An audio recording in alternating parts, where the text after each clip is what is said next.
Welcome and welcome back po sa ating lahat dito sa aking channel.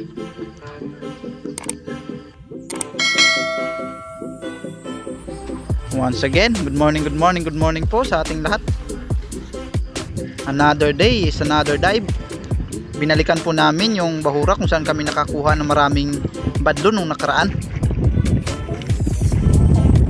Sa mga gusto pong manood ng video na yon mga kaspiro, ay na-upload na po natin yon sa ating YouTube account o YouTube channel.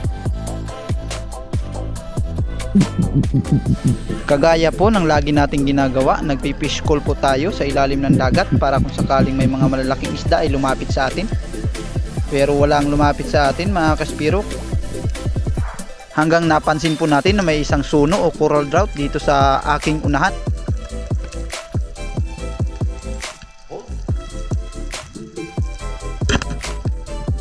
Fish on mga kaspiro, unang igkas natin ito sa ating dive dahil walang badlon na lumapit, ay siya na lang ang ating pinana para lulutang tayong, mayroon tayong dala kahit papaano, kahit na hindi badlon.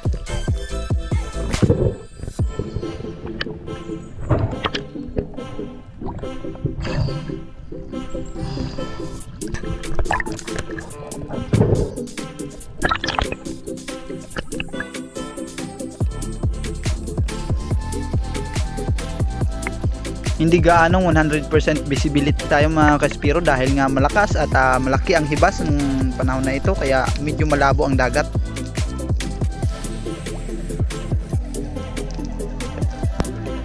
Habang nag-aantay tayo ng mga isdang posibleng lumapit sa atin mga kaspiro, ay meron akong napansin na isang suno na nandito lang pala sa aking gilid, at agad tayo nag-quick change para panain agad ito.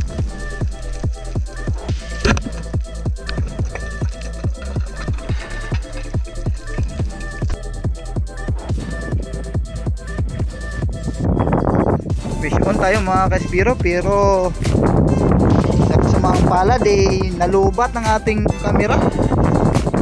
Hindi natin ng video yan habang hinuhuli. Sayang,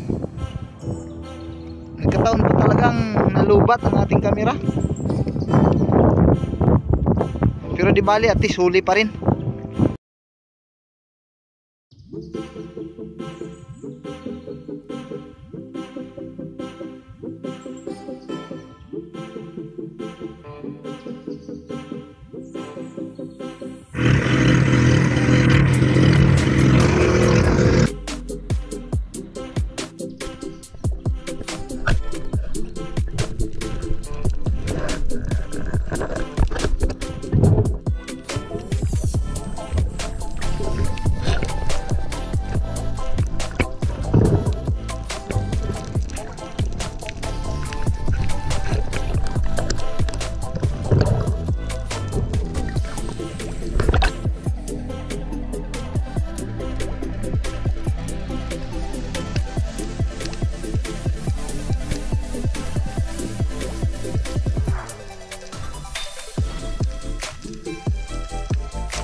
First dive natin ito mga kaspiro, at saka maganda ang visibility, medyo malinaw, at saka sana makadali tayo ng mga malalaking isda dahil ito ang talagang gusto natin, ang malinaw at saka may kaunting agos. Yan ang akyat ng mga pelagic para kumain ng mga maliliit na isda.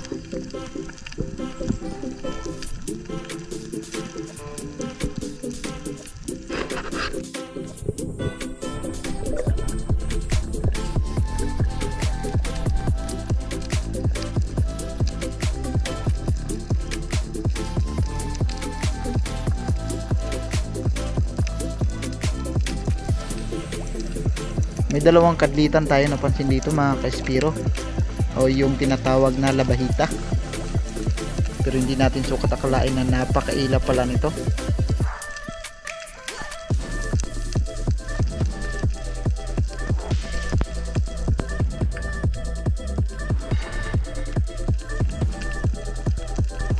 Ni hindi man lang tayo nilingon mga kaspiro.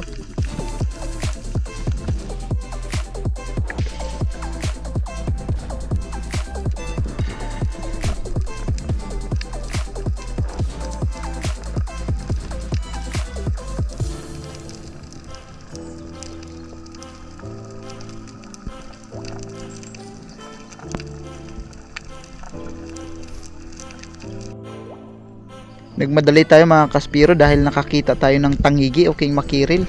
Pero nung hinabol ko na, ayan, napakailap.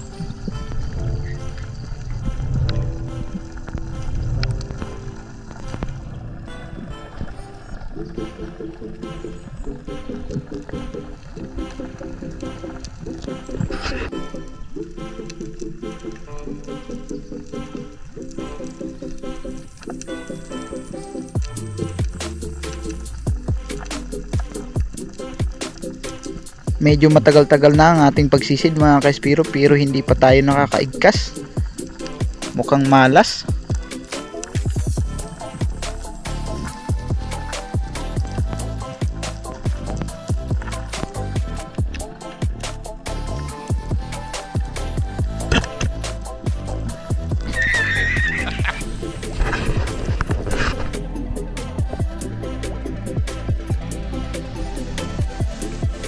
Nagmadali tayo magsisi dito mga kaspiro dahil nakakita tayo ng mga maliliit na talakitok. At nagbabaka sakali tayo na baka makapana. Pero nung habang hinahabol ko yung mga maliliit na talakitok, bigla akong napansin na malaking isda na papalapit sa atin. Kaya hinintay nating lumapit.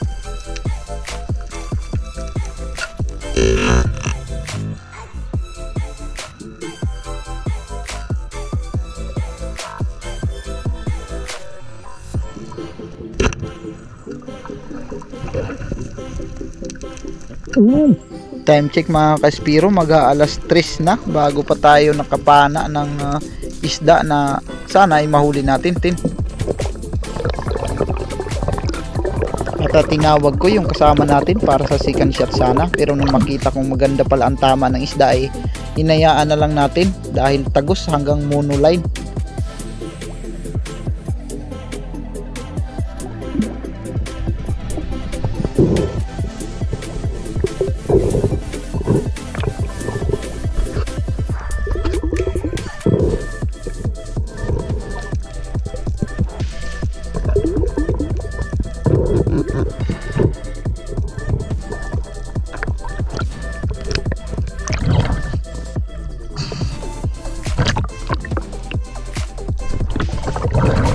Napakalaki talaga ng advantage natin kapag ang pana natin ay malakas. Kahit malayo, talagang may posibilidad na mahuli.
At iyan mga kaspiro, minsan talaga sa hapon ang akyat ng mga isda.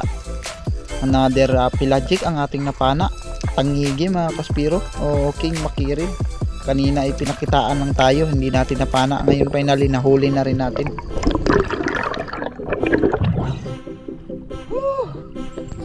Tangigi.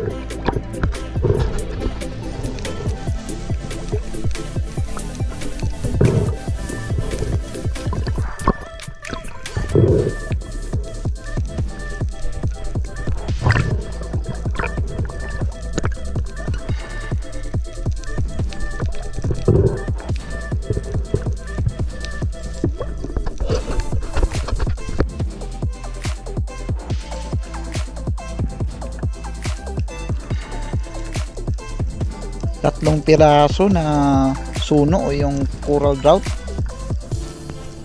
Malalaki sana, pero naman grabing iilap.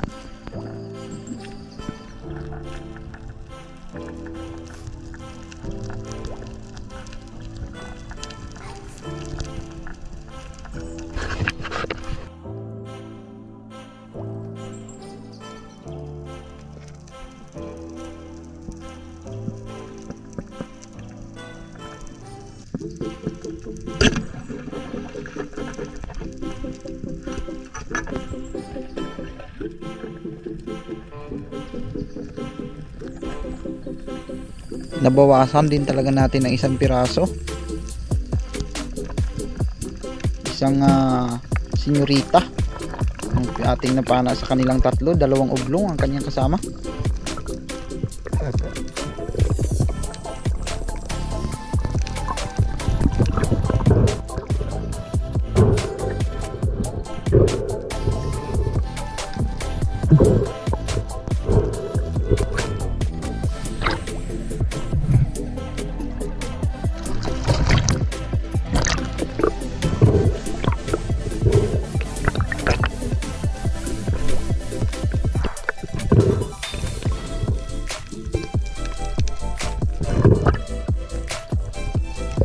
Isang over na senyorita mga kaspiro na tumimbang ng 1.5 kilos. At salamat sa bumili.